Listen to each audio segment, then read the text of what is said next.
Good evening, everyone. I'm your forecaster, Francis Tarasowitz, with the video edition of the Francast. Top story today, cooler conditions, less humid conditions. Humidity has pushed offshore. Temperatures around the region are falling. They range from the low to mid-60s to the 80s across the mid-Atlantic. However, I do believe areas will be cooling off fast with these low dew points. We can check that out right here. Yes, your oppressive dew points. Humidity levels are dew points above 60 degrees have pushed offshore. We have a northwest flow that's in control with the passage of a cold funnel system. However, that did not give up without a fight. Yesterday was a very active severe weather day across the region. Multiple wind reports. I'm seeing 212 right here. Most of those centered over the northeastern United States. Even a few tornado reports in northeastern Maine. Very active day yesterday. A strong jet stream is to blame for most of that activity. Yes, but the next 2 days, quiet, calm, under a area of high pressure here. If I can pull it up, 1022 millibar high, continental high. So we will be warm, low 80s, low to mid 80s. However, our dew points will be in the 50s, 40s. Very fall-like pattern. It's setting up for at least the next couple of days. Look at sky cover today. Again, we had some fair weather cumulus clouds. We did get that boundary layer nice and heated. So we did have some vertical growth in the atmosphere, so we have a few clouds. So now, I'm here to address some changes that are coming up for the week, especially aloft. We are going to see the buildup of this ridge across the center of the United States. Yes, this ridge that is causing all sorts of agricultural concerns, heat stress on major crops like corn, soy. This will begin to move east. I skipped ahead there. So we see today, we see generally a trough dominating our weather pattern. Northwest flow aloft, bringing in some cold, dry air off of the continent. Excuse me there. We see much of the same for your day on Wednesday. This would be 12 o'clock Wednesday. General northwest flow aloft and at the surface. So cool, dry conditions prevail.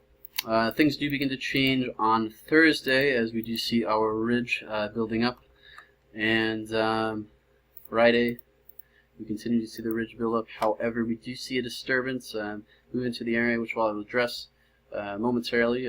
First, we have to get to the heat and the extended forecast. So if we look at that same level, 500 millibars, we look at the height anomalies, go back in time. We can see it. We have anomalously low 500 millibar heights, corresponding to cooler and more comfortable temperatures, along with lower dew points and cooler nights. We can see those anomalously low heights pushing offshore, ushering in a anomalously strong ridge, push 90s all the way up towards the international border of Canada. We see that push east with time. Starting tomorrow, and especially I think you'll begin to notice the heat, especially Thursday evening, Friday especially, with moisture and significant heat advecting into the region. Friday now, we do run the risk for severe weather, but I will get to that momentarily. We can look at our analog forecasts and see the percentage of possibility of 90 degrees. This would be for this weekend. We see generally nearly 100% chance across the southeast up into southern New Jersey, and then your chances do drop off. You can imagine some influence potentially from the coastal waters as we have a southwesterly southwest flow across the region. We can look at the that same probability for the rest of the region. I'll get that out of there. And yes, more of the same, enhanced chances for 90 degree plus weather, continuing into the long range. Quick look at our teleconnections here reveal that positive or the negative PNA is going to continue to inspire troughing over the west and ridging over the east.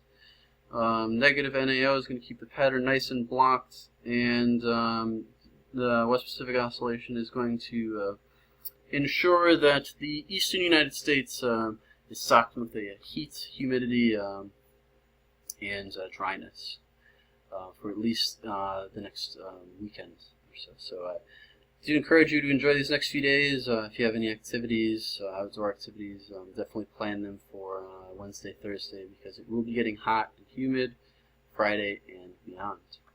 Now, I did mention the severe weather threats, so let's dive right into that. If we go to our vorticity, this is a measure of spin and tendencies for divergence.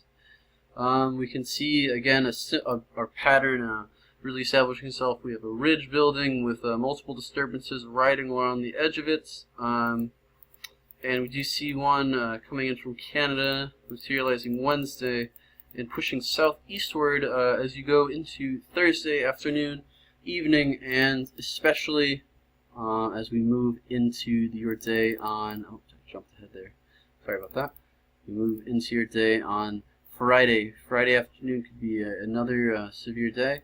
If we zoom into our regional look, this is of course the GFS, this is just a 1 mile run. I do caution, this is a fairly advanced threat, it's Friday and Saturday.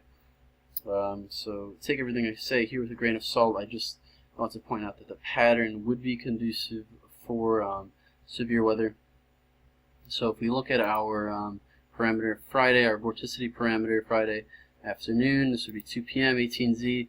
We do see our disturbance, a little shortwave diving south. Looking at the jets, we can see our jet core descending. Oh, this could load faster. This would also be prepared. So we do see our jet core descending into the region as a little bit of a trough moves through, a little bit of shortwave action moves through. You see that most of New England is in the left exit region, meaning that the air aloft is diverging. The air at the surface is going to come in and converge and rise quickly to take the place of that air that's moving aloft. So this generally will help storms to become ventilated. If we look at the boundary layer conditions, so I'm going to go to the dew point. Again, comfortable for the next couple of days, 40s, 50-degree dew points, leading to warm, mild days and cool nights. However, we do see that our dew points do increase as we go into your Thursday, and really increase exponentially Thursday evening into Friday. Dew points climbing into the 60s and 70s. Ugh, that's just gross air. Precipitable water values, similar story. We're loading up moisture into the column, so any sort of daytime heating, any sort of vertical motion will inspire thunderstorms that will be capable of producing heavy rain, potentially damaging winds, and hail.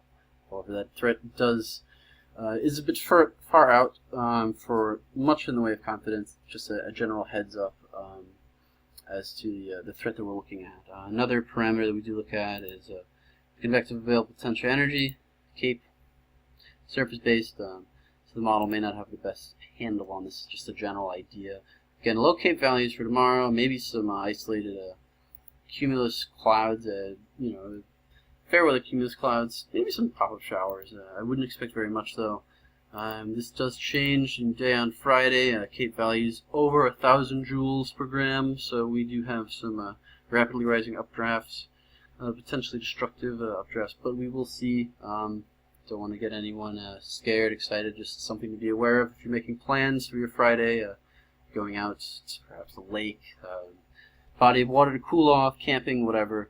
So yes, to summarize, heat is building. I want you to enjoy these next couple of days.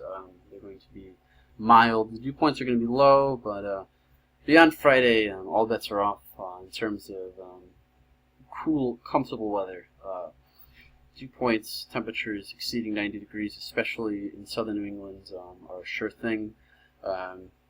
Again, keep an eye on elderly, loved ones, pets, limit outdoor activities, strenuous activities. And yeah, I will try to have another video out tomorrow night. Calculus is kicking my butt right now, so I will see what I can do. Most likely I will. Again, any questions, any particular events, please feel free to direct message me on Twitter. I'm at the Francast. I do a Facebook page. So yes, that's all for now. I hope you all have a wonderful evening and enjoy the next couple of days of low humidity and mild weather.